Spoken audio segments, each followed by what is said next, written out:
Yang terbaru, Wakil Ketua Komisi 3 DPR RI, Pangeran Hairul Saleh, menyebut Pusat Pelaporan dan Analisis Transaksi Keuangan atau PPATK memiliki data nama 82 anggota DPR terlibat judi online dan akan segera diungkap. Mahkamah Kehormatan Dewan DPR pun akan memproses nama-nama anggota DPR pemain judi online tersebut. Ada 82 anggota DPR RI terlibat judi online. Mereka itu nanti oleh PPATK mungkin beberapa hari ini akan disampaikan, kata Wakil Ketua Komisi 3 DPR Pangeran Hairul Saleh seperti dikutip kompas.com. Sebelumnya Ketua Pusat Pelaporan dan Analisis Transaksi Keuangan atau PPATK Ivan Yustia Vandana mengungkap sekitar 1.000 anggota DPR dan DPRD di seluruh Indonesia diduga bermain judi online. Ada lebih dari 1.000 orang itu DPR, DPRD sama sekretariat kesekjenan ada. Lalu transaksi yang kami potret itu lebih dari 63.000 transaksi yang dilakukan oleh mereka-mereka itu, dan angka rupiahnya bisa saya sampaikan? Jumlah totalnya. Angka rupiahnya hampir 25 miliar di masing-masing. Ya transaksi di antara mereka dari ratusan sampai ada miliaran, sampai ada satu orang sekian miliar. Orang sampai bisa 25 miliar begitu? Enggak, agregat secara keseluruhan. Itu deposit. Ketua Satgas Judi Online yang juga Menteri Koordinator Bidang Politik, Hukum, dan Keamanan mengungkap penjudi online berasal dari beragam provinsi. Rekan-rekan media sekalian, bahwa judi online itu sudah merambah ke seluruh profesi. Saya ambil contoh saja yang di depan saya ini, bahwa profesi wartawan, ya, ini wartawan, ya, itu ada 164 orang ya berdasarkan data dari PPATK, dan transaksinya itu sampai dengan 6.899. Jumlah uangnya 1.477.160.821, dan siapa-siapa namanya juga ada. Ada lengkap. Karena untuk kementerian yang lain, ada TNI, Polri, dan lainnya, itu sudah kita serahkan nama-namanya kepada kepala lembaga. Dari hasil telisik Satgas, profesi terlibat judi online bahkan mencakup personel polisi, TNI, wartawan, DPR, hingga aparatur sipil negara atau ASN dari berbagai macam lembaga dan kementerian. Dengan beragamnya profesi para pemain judi online, keseriusan pemerintah menjadi sorotan. Survei Litbang Kompas 18 hingga 20 Juni mengungkap sebanyak 57,3% warga menilai pemerintah tak serius menangani judi online. 32,4% menganggap pemerintah serius dan 10,3% tidak tahu. Aksi serius pemerintah, DPR, dan lembaga penegak hukum ditunggu untuk tegas tanpa pandang bulu terkait permasalahan judi online. Tim Liputan Kompas TV. Judi online menyasar semua kalangan hingga ke wakil rakyat. Tindakan apa yang harus dilakukan dan bagaimana publik menilai keseriusan pemerintah untuk menangani judi online? Kita akan membahasnya malam hari ini bersama anggota Komisi 3 DPR Supriyansa dan peneliti Litbang Kompas Mega Hendarto. Selamat malam semuanya, Bapak-bapak. Selamat malam.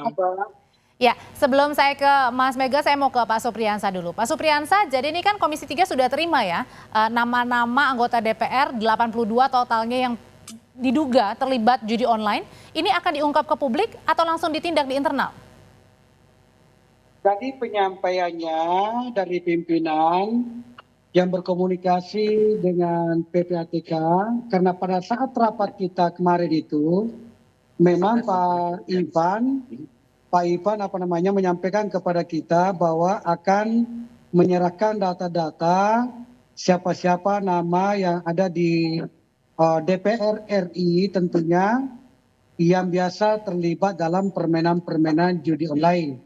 Karena di DPR juga ada Mahkamah Partai dan di mana salah satu pimpinan kita di Komisi 3, Bapak Dr. Habibur Rahman, juga sebagai bagian daripada MKD sana, pimpinan MKD, maka beliau nanti yang akan mendapatkan surat langsung dari PPATK nama-nama itu. Kenapa mesti di sana? Karena kalau itu mau dimanfaatkan lembaga MKD ini, maka MKD berhak untuk memanggil para anggota DPR. Pertama mungkin diminta klarifikasi, mencocokkan data yang ditemukan oleh PPATK dengan kira-kira pengakuan daripada anggota-anggota yang tersebut namanya nanti. Perlu juga nggak sih menyangkut diungkap ke namanya publik, nanti Pak itu, Supriyansa? Ya, menyangkut nama-namanya itu, kapan akan dibuka di publik? Mungkin pada saat setelah pemeriksaan di MKD. Ya, karena di MKD nanti kan yang akan memanggil dulu kepada yang bersangkutan. Ya, supaya ditempuh jalurnya secara baik. Karena akan diklarifikasi dulu, betulkah nama itu pernah mendaftarkan ke rekening salah satu bank misalnya dalam rangka mendaftar untuk dimasukkan namanya sebagai salah satu peserta judi online. Kalau memang namanya tepat dan betul, maka tentu MKD melanjutkan persidangan selanjutnya. Oke. Menyangkut masalah sanksinya, nanti di MKD yang akan Menentukan ya. melahirkan kesimpulan-kesimpulan yang ada di sana. Oke, saya mau nanya ke Mas Mega. Mas Mega, ini kan Litbang Kompas sudah bikin penelitian ya bahwa 57,3% ini masyarakat ternyata menyatakan pemerintah ini tidak serius berantas judi online begitu. Tapi dengan adanya Satgas, mereka jadi percaya. Sebenarnya kenapa tidak percayanya ini besar sekali kalau pemerintah ini rasanya tidak bisa berantas judi online? Apa karena semuanya kena nih? Ada TNI, ada unsur Polri, kemudian masyarakat, sampai sekarang ke anggota DPR-DPRD. Ya benar, jadi cukup tingginya pemistisian masyarakat atas kinerja pemerintah dalam memberantas judi online ini, juga karena dilihat banyaknya kasus yang melibatkan anggota kementerian atau lembaga instansi pemerintah yang anggota-anggota ini juga terlibat di judi online. Sementara itu, sebenarnya kan kalau kita lihat secara kronologis, judi online ini kan mulai terlihat puncaknya itu setelah pandemi, saat pemulihan ekonomi, masyarakat ada kebutuhan untuk itu, di situ celah judi online mulai marak dan terus meningkat sampai sekarang. Tapi gerakan-gerakan dari pemerintah ini hanya sebatas dilihat hanya mengingatkan, lalu juga seperti kemarin minggu lalu Satgas judi online sudah terbentuk, dan dimulai dengan memblasting lewat pesan SMS untuk tidak terlibat judi online. Upaya-upaya semacam itu kan rasanya nggak mempan ya? Kurang nyata ya, kurang terlihat upaya besarnya. Sementara kalau kita lihat pemblokiran situs, justru di sini aktornya terutama masyarakat melihat dari Kementerian Menkominfo, di sini justru sibuk untuk memblokir situs-situs yang tidak selalu berkenaan dengan judi online begitu.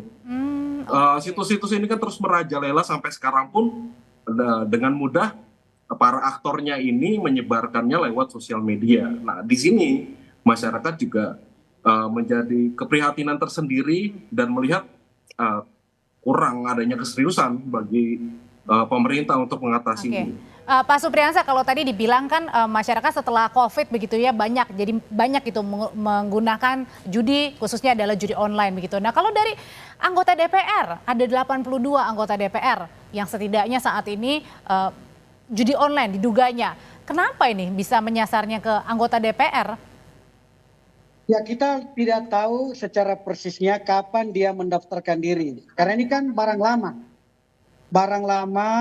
dan sudah waktunya sudah cukup panjang ada di Republik ini, tetapi baru boomingnya sekarang ini. Nah, kita tidak tahu anggota-anggota kita ini yang melakukan ini apakah pada zaman di mana orang tidak bisa keluar itu sehingga iseng-iseng atau seperti apa, kita tidak tahu. Yang pasti nanti hasil pemeriksaannya itu ada di MKD. Satu hal yang saya merasa senang sekali karena PPATK itu sudah melacak semuanya, nomor rekening baik dari anggota DPRD kabupaten kota provinsi sampai pusat maupun lembaga-lembaga pemerintah yang lain sudah ada semua di PPATK.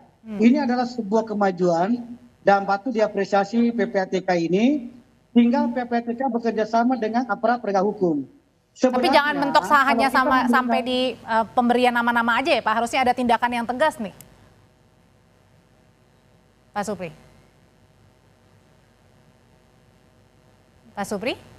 Oke, sambil ya, jadi artinya ini bukan hanya sekedar nanti ketika PPATK sudah memberikan nama-namanya, tidak hanya harusnya berhenti di situ dong, tapi harus benar-benar jangan ditindak tegas, mungkin juga bisa sampai memanggil orangnya atau oknumnya. Nah, ini kan ada dua hal ini. Kalau misalnya anggota DPR RI itu, Pak Habibur Rahman kan sudah menyampaikan, MKD akan memanggil siapa-siapa yang masuk namanya dari 82 orang itu. Itu satu.